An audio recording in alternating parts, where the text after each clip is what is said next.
ಸ್ವತಂತ್ರ ಬಂದಾಗ್ಲಿಂದ ಇದುವರೆಗೂ ಕಾಂಗ್ರೆಸ್ ಪಕ್ಷ ದಲಿತರು ನಾವು ಮತ್ತೆ ಅಲ್ಪಸಂಖ್ಯಾತರು ಹಿಂದುಳಿದ ವರ್ಗದವರು ಕಾಂಗ್ರೆಸ್ ಪರವಾಗಿ ಮತ ಹಾಕೊಂಡ್ ಬಂದಿರ್ತಕ್ಕಂಥದ್ದು ಸತ್ಯನೇ.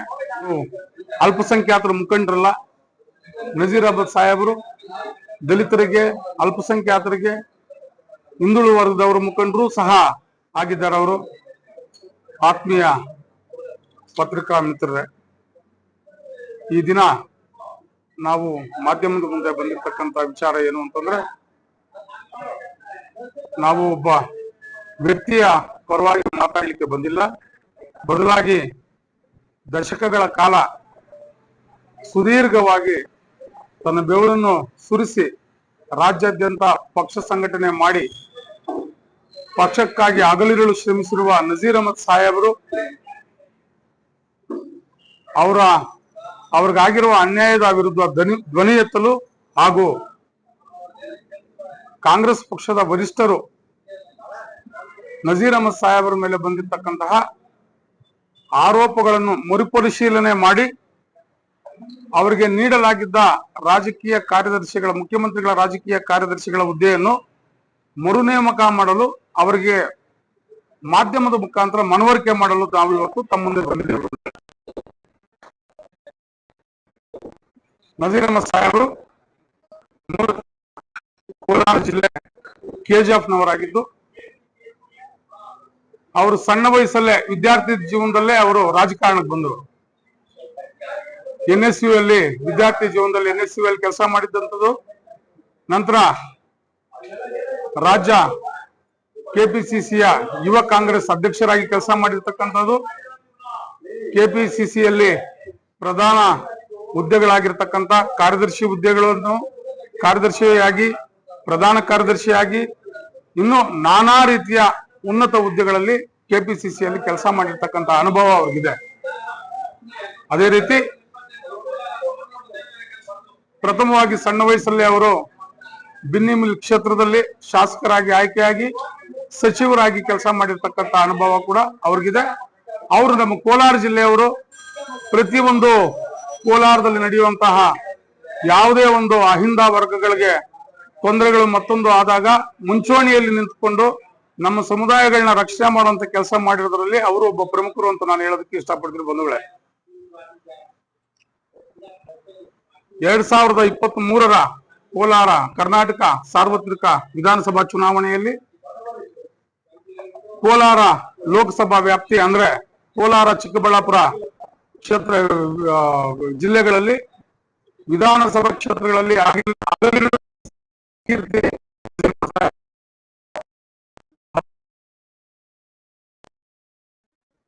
ಕೋಲಾರ ಮತ್ತು ಚಿಕ್ಕಬಳ್ಳಾಪುರ ವಿಧಾನಸಭಾ ಕ್ಷೇತ್ರಗಳಲ್ಲಿ ಅತಿ ಹೆಚ್ಚು 90% ಅಲ್ಪಸಂಖ್ಯಾತ ಮತದಾರರು ಕಾಂಗ್ರೆಸ್ ಪರವಾಗಿ ಮತ ನೀಡಿ ಕಾಂಗ್ರೆಸ್ ಅಭ್ಯರ್ಥಿಗಳ ಗೆಲುವಿಗೆ ಕಾರಣರಾಗಿರ್ತಕ್ಕಂಥದ್ದು ಕೇವಲ ಒಬ್ಬ ನಜೀರ್ ಅಹಮದ್ ಸಾಹೇಬರೇ ಅಂತ ನಾನು ಮಾಧ್ಯಮದ ಮೂಲಕ ಹೇಳೋದಕ್ಕೆ ಇಷ್ಟಪಡ್ತೀನಿ ಬಂಧುಗಳೇ. ವರಿಷ್ಠರು ಸೂಚಿಸಿದಂತೆ 2023ರ ತೆಲಂಗಾಣ ವಿಧಾನಸಭಾ ಚುನಾವಣೆ ಸಂದರ್ಭದಲ್ಲಿ ಸುಮಾರು 8 ದಿನಗಳ ಕಾಲ ತೆಲಂಗಾಣ ರಾಜ್ಯದಲ್ಲೇ ಉಳ್ಕೊಂಡು ಅವರ ಹಿಂಬಾಲಕರಾಗಿರ್ತಕ್ಕಂಥ ಸಾಕಷ್ಟು ಜನ ಕರ್ನಾಟಕ ರಾಜ್ಯದಲ್ಲಿರ್ತಕ್ಕಂಥ ನಮ್ಮಂತವ್ರನ್ನ ಕರೆಸ್ಕೊಂಡು ದಲಿತರ, ಅಲ್ಪಸಂಖ್ಯಾತರ, ಹಿಂದುಳಿದ ವರ್ಗದವರ ಕ್ಷೇತ್ರಗಳಲ್ಲಿ ನಮ್ಗೆಲ್ಲ ಹೇಳಿ ಆಯಾ ಭಾಗದಲ್ಲಿ ನಿಮ್ಮ ಸಮುದಾಯನ ಕನ್ವಿನ್ಸ್ ಮಾಡಿ ಕಾಂಗ್ರೆಸ್ ಮತ ನೀಡುವಂತ ಕೆಲಸ ಮಾಡಬೇಕು ಅಂತ ನಮ್ಗೆ ಡೈರೆಕ್ಷನ್ಸ್ ಮಾಡಿ 8 ದಿನಗಳ ಕಾಲ ತೆಲಂಗಾಣ ರಾಜ್ಯದಲ್ಲಿ, ಹೈದರಾಬಾದ್ ಇನ್ನಿತರೆ ವಿಧಾನಸಭಾ ಕ್ಷೇತ್ರಗಳಲ್ಲಿ ಕೆಲಸ ಮಾಡೋದಕ್ಕೆ ತುದಿಗಾಲಲ್ಲಿ ನಿಂತ್ಕೊಂಡು ನಮ್ಮ ಕೈನಲ್ಲೆಲ್ಲ ಕೆಲಸಗಳು ಮಾಡಿಸಿ ಅಲ್ಲಿ ಕಾಂಗ್ರೆಸ್ ಬರೋದಕ್ಕೂ ನಜೀರ್ ಅಹಮದ್ ಸಾಹೇಬರ ಶ್ರಮ ಅದರಲ್ಲಿ ಇದೆ ಅಂತ ನಾನು ತಮ್ಮಲ್ಲಿ ಹೇಳೋದಕ್ಕೆ ಇಷ್ಟಪಡ್ತೀನಿ ಬಂಧುಗಳೇ. ಇಷ್ಟೆಲ್ಲ ಕಾಂಗ್ರೆಸ್ ವರಿಷ್ಠರು ಸೂಚಿಸಿರುವ ಕೆಲಸ ಮಾಡುವಂತ ಒಬ್ಬ ಪ್ರಾಮಾಣಿಕ ನಜೀರ್ ಅಹಮದ್ ಸಾಹೇಬರು ಇತ್ತೀಚೆಗೆ ನಡೆದ ದಾವಣಗೆರೆ ವಿಧಾನಸಭಾ ಉಪಚುನಾವಣೆಯಲ್ಲಿ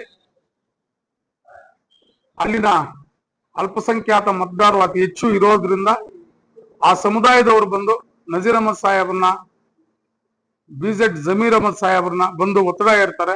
ನಮ್ಮ ಸಮುದಾಯಕ್ಕೆ ನೀವು ಟಿಕೆಟ್ ಕೊಡಿಸ್ಬೇಕು, ಅತಿ ಹೆಚ್ಚು ಸಮುದಾಯದವ್ರು ನಾವಿದ್ದೀವಿ ಇಲ್ಲಿ, ಹಾಗಾಗಿ ನಮ್ಮ ಸಮುದಾಯಕ್ಕೆ ಟಿಕೆಟ್ ಕೊಡ್ಬೇಕು ಅಂತ ಒತ್ತಡ ಹೇರ್ತಾರೆ. ಆ ಒತ್ತಡ ಹೇರಿದಂತ ಸಂದರ್ಭದಲ್ಲಿ ವರಿಷ್ಠರಿಗೆ ಮನವರಿಕೆ ಮಾಡುವಂತ ಕೆಲಸ ಆ ಅಲ್ಪಸಂಖ್ಯಾತ ಮುಖಂಡರಾಗಿರ್ತಕ್ಕಂಥ ನಜೀರ್ ಅಹಮದ್ ಅವರು, ಬಿಜೆಡ್ ಜಮೀರ್ ಸಾಹೇಬರು ಇವರೆಲ್ಲರೂ ಮನವರಿಕೆ ಮಾಡ್ತಾರೆ. ಆದ್ರೆ ಕಾಂಗ್ರೆಸ್ ಅಲ್ಲಿ ಒಂದು ಪಾಲಿಸಿ ಇದೆ, ಯಾರು ವಿಧಾನಸಭೆ ಸದಸ್ಯರಾಗ್ಲಿ ಯಾರಾದ್ರೂ ಮೃತಪಟ್ರೆ ಅವರ ಕುಟುಂಬಕ್ಕೆ ಟಿಕೆಟ್ ನೀಡುವಂತ ಒಂದು ಸಂಪ್ರದಾಯನ ಅವತ್ತಿಂದ ಅಳವಡಿಸ್ಕೊಂಡು ಕಾಂಗ್ರೆಸ್ ಬಂದಿದೆ. ಹಾಗಾಗಿ ಇದನ್ನ ಮನವರಿಕೆ ಮಾಡಿ ಅಲ್ಲಿ ಶಾಮನೂರ್ ಶಿವಶಂಕರಪ್ಪನವರ ಕುಟುಂಬದ ಕುಡಿ ಸಮರ್ಥ್ ಅವ್ರಿಗೆ ಟಿಕೆಟ್ ಕೊಡ್ತಾರೆ. ಆ ಕೊಡುವಂತ ಸಂದರ್ಭದಲ್ಲಿ ಆ ಕ್ಷೇತ್ರದಲ್ಲಿರ್ತಕ್ಕಂಥ ಎಲ್ಲ ಅಲ್ಪಸಂಖ್ಯಾತ ಮುಖಂಡರು ನಜೀರ್ ಅಹಮದ್ ಸಾಹೇಬ್ರ ಮೇಲೆ ಕೋಪಗೊಳ್ತಾರೆ. ಕೋಪಗೊಂಡು ಇವ್ರೇನ್ ಹೇಳಿದ್ರು ಅವ್ರು ಕೇಳೋದಕ್ಕೆ ರೆಡಿ ಇಲ್ಲ, ಆ ಮಟ್ಟಕ್ಕೆ ಹೋಗ್ತದೆ.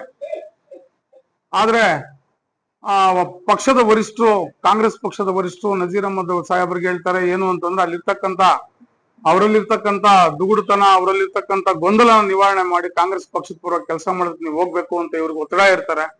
ಒಂದು ಕಡೆ ಸಮುದಾಯದ ಮುಖಂಡರ ಒತ್ತಡ, ಮತ್ತೊಂದು ಕಡೆ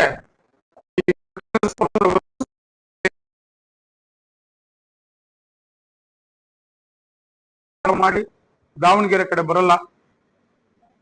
ಇದರಿಂದ ವರಿಷ್ಠರಿಗೆ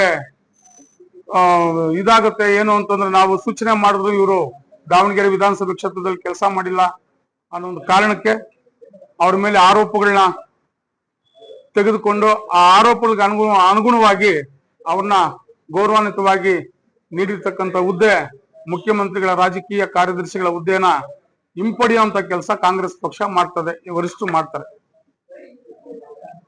ಇದನ್ನ ಮಾಡೋ ಬದಲು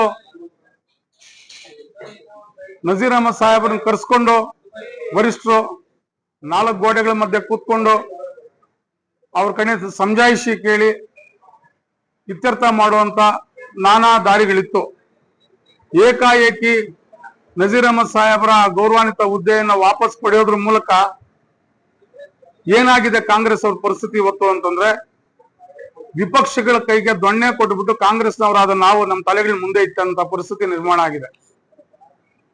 ನಾನು ಯಾಕೆ ಈ ಮಾತು ಹೇಳ್ತಾ ಇದ್ದೀನಿ ಅಂತಂದ್ರೆ, ಭಾರತ ದೇಶದಲ್ಲಿ ಕರ್ನಾಟಕ, ತೆಲಂಗಾಣ, ಹಿಮಾಚಲ ಪ್ರದೇಶ ಮತ್ತೆ ಇಂಡಿಯಾ ಅಂದ್ರೆ ಸಮ್ಮಿಶ್ರವಾಗಿ ಕೆಲವು ರಾಜ್ಯಗಳು 7 ರಾಜ್ಯಗಳು ಬಿಟ್ರೆ ಉಳಿದಂತೆ ಎಲ್ಲೂ ನಮ್ಮ ಕಾಂಗ್ರೆಸ್ ಪಕ್ಷ ಇಲ್ಲ.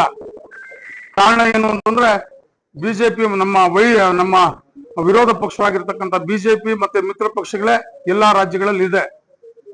ಕಾಂಗ್ರೆಸ್ ಪಕ್ಷ ಇಂಥ ಸಂಕಷ್ಟದಲ್ಲಿರ್ತಕ್ಕಂಥ ಸಂದರ್ಭದಲ್ಲಿ ಇಂಥ ಗೊಂದಲದ ಶಿಸ್ತು ಕ್ರಮ ಬೇಕಾಗಿತ್ತೆ ಅಂತ ಹೇಳ್ಬಿಟ್ಟು ನಮ್ಮ ವರಿಷ್ಠರಲ್ಲಿ ನಾನು ಮಾಧ್ಯಮದ ಮುಖಾಂತರ ನಾನು ಕೇಳ್ಕೊಂತಾ ಇದ್ದೀನಿ. ಯಾಕೆ ಅಂತಂದ್ರೆ 2028ರಲ್ಲಿ ನಡೆಯುವಂತ ಚುನಾವಣೆಗೆ ನಾವು ತಯಾರಾಗಿ 2028ರಲ್ಲಿ ನಾವು ರಾಜ್ಯದಲ್ಲಿ, ದೇಶದಲ್ಲಿ ಮತ್ತೆ ರಾಜ್ಯದಲ್ಲಿ ಸರ್ಕಾರ ತಗೊಂಡ್ಬರುವಂತ ಕಡೆ ಗಮನ ಕೊಡ್ಬೇಕಾಗಿರ್ತಕ್ಕಂಥ ನಾವೇ ಸ್ವಯಂಕೃತವಾಗಿ ನಾವು ಪಕ್ಷದವರಿಂದಲೇ ಇವತ್ತು ಈ ತರ ಏನು ಬೇರೆಯವರು ಅದು ಡಾಕ್ಟರ್ ವೈದ್ಯರು ಸೂಚಿಸಿರೋದು ಹಾಲು ಅನ್ನ, ವೈದ್ಯರು ಮತ್ತೆ ರೋಗಿ ಬಯಸಿದ್ದು ಹಾಲು ಅನ್ನೋ ರೀತಿಯಲ್ಲಿ ಈ ಶಿಸ್ತು ಕ್ರಮ ಬೇಕೆ ಅಂತ ಹೇಳ್ಬಿಟ್ಟು ನಾನು ನಮ್ಮ ವರಿಷ್ಠರಲ್ಲಿ ನಾನು ಕೇಳೋದಕ್ಕೆ ಇಷ್ಟಪಡ್ತೀನಿ. ಬಂಧುಗಳೇ, ಇದೇ ತರ ಆಗ್ತಾ ಹೋದ್ರೆ ಬೂತ್ ಮಟ್ಟದಲ್ಲಿ ನಮ್ಮಂತ ಕಾರ್ಯಕರ್ತರು ಸಾಕಷ್ಟು ಜನ ಮುಂದಿನ ಚುನಾವಣೆಗಳಲ್ಲಿ ನಾವು ಪಕ್ಷ ಕಟ್ಟುವಂತ ಕೆಲಸ ಕಷ್ಟಗಳಾಗುತ್ತೆ. ಇದನ್ನ ತಾವು ಅರ್ಥಕೊಂಡು ಈ ಕೂಡಲೇ ಈ ಗೊಂದಲ ಏನು ಸೃಷ್ಟಿಯಾಗಿದೆ ರಾಜ್ಯದಲ್ಲಿ, ನಜೀರ್ ಅಹಮದ್ ಸಾಹೇಬ್ರನ್ನು ತೆಗೆದು ಬಿಟ್ಟಿದ್ದಾರೆ ಅಂತ ಆದಿ ಬೀದಿಯಲ್ಲಿ ಇವತ್ತು ಹೋರಾಟಗಳು ನಡೀತಾ ಇದೆ. ಅವರ ಅಭಿಮಾನಿಗಳು ಇವತ್ತು ಕಾಂಗ್ರೆಸ್ ಪಕ್ಷದ ವಿರುದ್ಧವಾಗಿ ಮಾತಾಡುವಂತ ಪರಿಸ್ಥಿತಿ ನಿರ್ಮಾಣ ಆಗಿದೆ. ಈ ಗೊಂದಲಗಳಿಗೆಲ್ಲ ಆದಷ್ಟು ಬೇಗ ಒಂದು ಫುಲ್ ಸ್ಟಾಪ್ ಇಕ್ಕುವಂತ ಕೆಲಸ ಮಾಡಬೇಕು. ಈ ಗೊಂದಲ ನಿವಾರಣೆ ಮಾಡಿ ಕಾಂಗ್ರೆಸ್ ಪಕ್ಷ ಕಟ್ಟುವಂತ ಕೆಲಸ ಮಾಡಬೇಕು. ಆ ಕಟ್ಟುವಂತದಕ್ಕೆ ಅನುವು ಮಾಡಿಕೊಡ್ಬೇಕು ಅಂತ ಹೇಳಿ ನಾನು ವರಿಷ್ಠರಲ್ಲಿ ಕೇಳ್ಕೊಂತ ಇದ್ದೀನಿ. ಅದೇ ರೀತಿ ಸ್ವತಂತ್ರ ಬಂದಾಗ್ಲಿಂದ ಇದುವರೆಗೂ ಕಾಂಗ್ರೆಸ್ ಪಕ್ಷ ದಲಿತರು, ನಾವು ಮತ್ತೆ ಅಲ್ಪಸಂಖ್ಯಾತರು, ಹಿಂದುಳಿದ ವರ್ಗದವರು ಕಾಂಗ್ರೆಸ್ ಪರವಾಗಿ ಮತ ಹಾಕೊಂಡ್ ಬಂದಿರ್ತಕ್ಕಂಥದ್ದು ಸತ್ಯನೇ, ಅದ್ರಲ್ಲಿ ಎರಡನೇ ಮಾತಿಲ್ಲ. ಆದ್ರೆ ಕಾಂಗ್ರೆಸ್ ಪಕ್ಷ ಅದೇ ರೀತಿ ನಮಗೂ ಸ್ಥಾನಮಾನಗಳು ಕೊಟ್ಟು ನಮಗೂ ಗೌರವಾನ್ವಿತವಾಗಿ ನಡ್ಸ್ಕೊಂಡಿದೆ. ಅಕಸ್ಮಾತ್ ನಡ್ಸ್ಕೊಳ್ಳಿಲ್ಲ ಅಂತಂದ್ರೆ ಕಾಂಗ್ರೆಸ್ ಪಕ್ಷದಲ್ಲಿ ಯಾರು ಅಹಿಂದ ವರ್ಗದವ್ರು ಉಳಿತಾ ಇರ್ಲಿಲ್ಲ. ಇವತ್ತು ಕಾಂಗ್ರೆಸ್ ಪಕ್ಷದಲ್ಲಿ ಅಹಿಂದ ವರ್ಗಗಳು ಉಳಿದಿದೆ ಅಂತಂದ್ರೆ ಕಾಂಗ್ರೆಸ್ ಪಕ್ಷ ಕೂಡ ಅದೇ ರೀತಿ ಗೌರವಾನ್ವಿತವಾಗಿ ನಡೆಸ್ಕೊಂತ ಇದೆ ಅಹಿಂದ ವರ್ಗಗಳನ್ನ. ಇದೇನು ಆಗ್ಬಾರ್ದಾಗಿತ್ತು. ನಜೀರ್ ಅಹಮದ್ ಸಾಹೇಬ್ರ ಮೇಲೆ ಬಂದಿರತಕ್ಕಂತ ಆರೋಪಗಳು, ಒಂದು ಕಡೆ ಸಮುದಾಯನ ಕನ್ವಿನ್ಸ್ ಮಾಡೋದು, ಮತ್ತೊಂದು ಕಡೆ ಮಾಡೋದ್ರಲ್ಲಿ ಒಂದು ಏನು ಕೆಲವು ಪಾರ್ಟಿ ಪರವಾಗಿ ಕೆಲಸ ಮಾಡಬೇಕು ಅಂತಂದ್ರೆ ಆ ಸಮುದಾಯ ಓಲೈಸುವಂತ ಸಂದರ್ಭದಲ್ಲಿ ಕೆಲವು ಮಾತುಗಳು ಹೇಳ್ಬೇಕಾಗಿರ್ತದೆ. ಅಂತಂದೇ ಸಾಕ್ಷ್ಯಾಧಾರಗಳು ಅಂತ ಹೇಳ್ಬಿಟ್ಟು ಕೆಲವರು ಎತ್ಕೊಂಡೋಗಿ ವರಿಷ್ಠರು ಕೊಟ್ಟುಬಿಟ್ಟು ವರಿಷ್ಠರ ಕಡೆಯಿಂದ ಈ ತರ ಮಾಡುವಂಥದ್ದು ಇದೆಲ್ಲ ನಡೆದಿದೆ. ನಾವು ಯಾರ್ದು ತಪ್ಪು ಸರಿ ಅಂತ ಹೇಳೋದಕ್ಕೆ ಇಷ್ಟಪಡಲ್ಲ. ಕಾರಣ ಏನು ಅಂತಂದ್ರೆ ನಾವು ತಪ್ಪು ಸರಿ ಮಾತಾಡಕ್ ಹೋದ್ರೆ ನಮ್ಮ ಪಕ್ಷಕ್ಕೆ ತೊಂದರೆ ಆಗುತ್ತೆ. ಪಕ್ಷಕ್ಕೆ ತೊಂದರೆ ಆಗ್ಬಾರ್ದು. ಪಕ್ಷ ಬಲಿಷ್ಠವಾಗಿ ಕಟ್ಟಬೇಕು. 2028ರಲ್ಲಿ ದೇಶ ನಮ್ಮ ಕಾಂಗ್ರೆಸ್ ಪಕ್ಷದಲ್ಲಿ ದೇಶಕ್ಕೆ ರಾಹುಲ್ ಗಾಂಧಿ ಅವರು ಪ್ರಧಾನಮಂತ್ರಿಗಳಾಗಬೇಕು.